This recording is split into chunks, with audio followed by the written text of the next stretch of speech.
Olá, meus amigos! Sejam todos muito bem-vindos a mais um vídeo do nosso canal da Física Completa. No vídeo de hoje nós iremos falar sobre as fases da matéria. Mas antes de nós prosseguir, pessoal, não esqueça aí de dar o seu joinha, de compartilhar e comentar o nosso vídeo para que esse vídeo chegue a mais pessoas. Então vamos lá! Então, como nós sabemos, a matéria ela tem três estados físicos: sólido, líquido e gasoso. No estado sólido, as moléculas estão bem ligadas uma à outra por forças eletromagnéticas.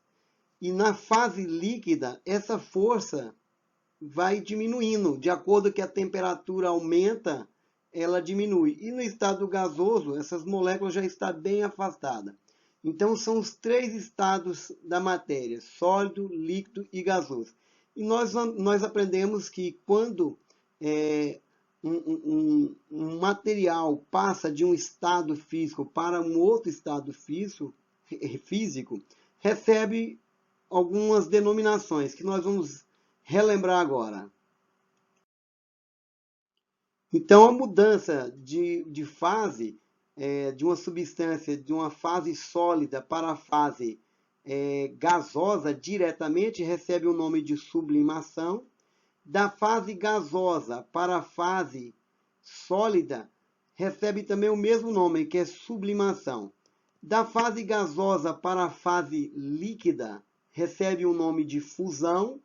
E da fase líquida para a fase sólida, solidificação. Da fase líquida para a fase gasosa, recebe o nome de vaporização. E da fase gasosa para o estado líquido, recebe o nome de condensação ou liquefação. Então, nós conhecemos algumas substâncias que sublima. Então, um exemplo é a pedra de naftalina. A pedra de naftalina, pedra de cânfora, gelo seco, são exemplos de material que sublima, né? Então, pessoal, existem dois tipos de vaporização que nós vamos ver: a evaporação e a ebulição. Então, muitas vezes as pessoas confundem esses dois aí. Por exemplo, tem pessoas que colocam uma água no fogo e essa água desaparece. E aí eles falam que a água evaporou. Na verdade, é errado falar isso, porque a água não evaporou. A evaporação ela acontece de maneira lenta. Então, nós vamos ver aqui. A evaporação, pessoal, ela acontece na superfície da água. Então, nós temos aí um lago representado.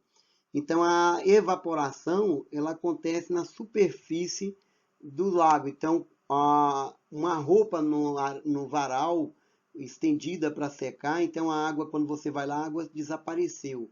Então, nós falamos que a água evaporou. Então, a evaporação ela acontece de maneira lenta.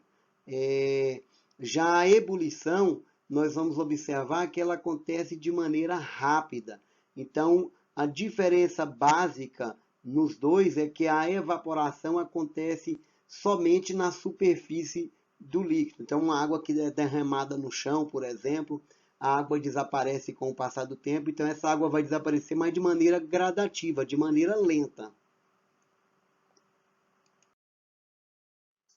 Então, já a ebulição, ela acontece de maneira rápida. E a ebulição, ela acontece em todo o líquido, né? Então, veja que aí é um processo forçado. Não é um processo lento como a evaporação. Então, a diferença dos dois são essa. Então, a ebulição, ela acontece de maneira rápida. Então, quando você coloca água lá no fogo para fazer o café e você esquece, essa água desaparece. Então, nós falamos que a água ebuliu. Então, a água entrou em ebulição, passando da fase líquida para a fase gasosa. Então, calor latente. O calor latente é a razão entre a quantidade de calor recebida ou fornecida por um corpo. Então, A quantidade de calor que um corpo recebe ou cede é dado pelo produto da massa vezes o calor latente. Esse calor latente, que é representado pela letra L, também é conhecido como calor de transformação. Então, se eu dividir a quantidade de calor que o corpo recebeu ou liberou pela massa, eu tenho aí o que nós chamamos de calor latente. Temos que ficar atento da seguinte maneira: toda vez que o corpo recebe energia, então, um exemplo, para o gelo transformar em água a 0 graus Celsius, ele precisa receber energia. E qual a quantidade de energia que esse gelo precisa receber? Então, vai depender da massa dele e do calor latente. O calor latente de transformação do gelo e da água é 80. Então, do gelo é 80. Então, para eu transformar água em gelo, por exemplo, eu tenho que tirar energia. Então, logo vai ser o menos 80. O menos que vai aparecer é só para indicar que a energia tem que ser tirada, senão não vai solidificar essa água. Então, sempre no calor latente, na transformação da substância do estado sólido para o estado líquido ou do estado líquido para o estado sólido, não vai haver mudança de temperatura. Então, o corpo muda de fase sem sofrer variação de temperatura. A diferença do calor sensível para o calor latente é essa.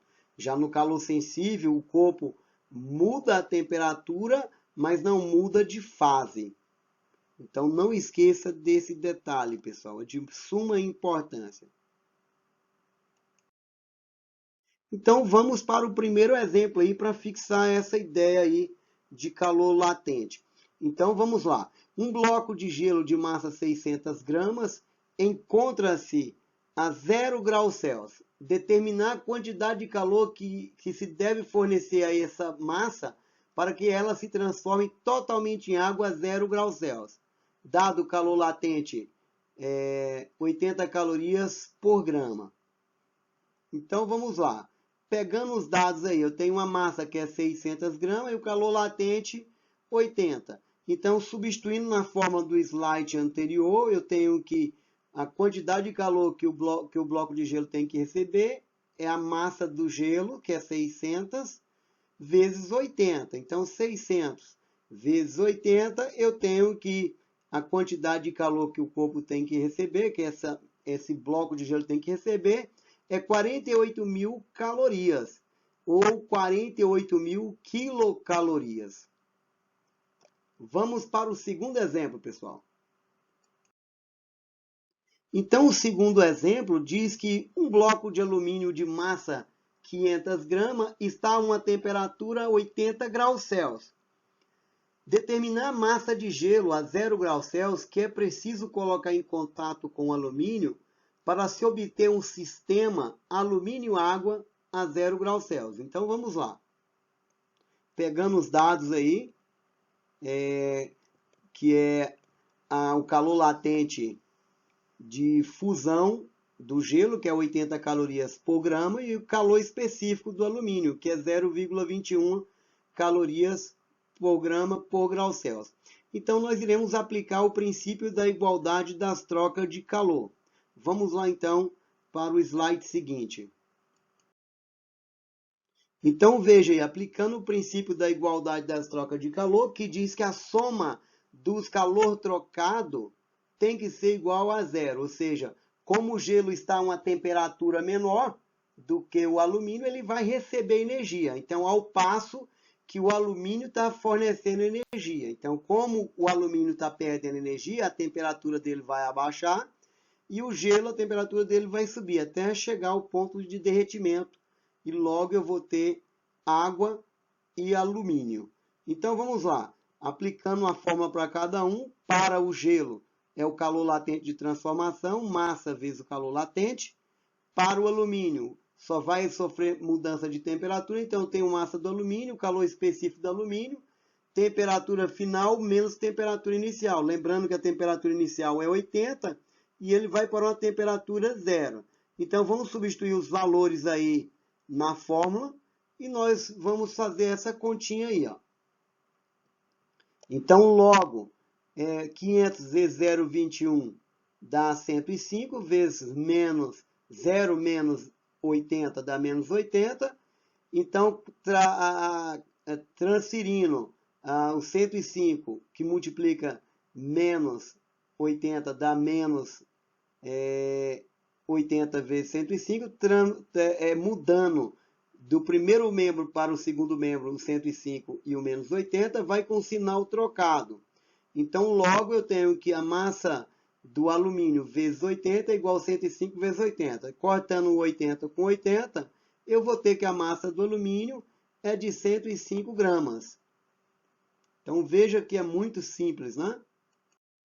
Então, vamos para uma reflexão, para que nós possamos meditar um pouco, né? Então, se você pensa que pode ou pensa que não pode, de qualquer forma, você estará certo. Então, fica essa frase aí para que você medite. Essa frase é de Henry Ford. Então, pessoal, não esqueça de compartilhar, de dar o seu like e de comentar para que nós possamos aí melhorar o nosso vídeo dia após dia. Então, não se esqueça aí que no próximo vídeo tem mais no nosso canal da Física Completa. Até mais, pessoal!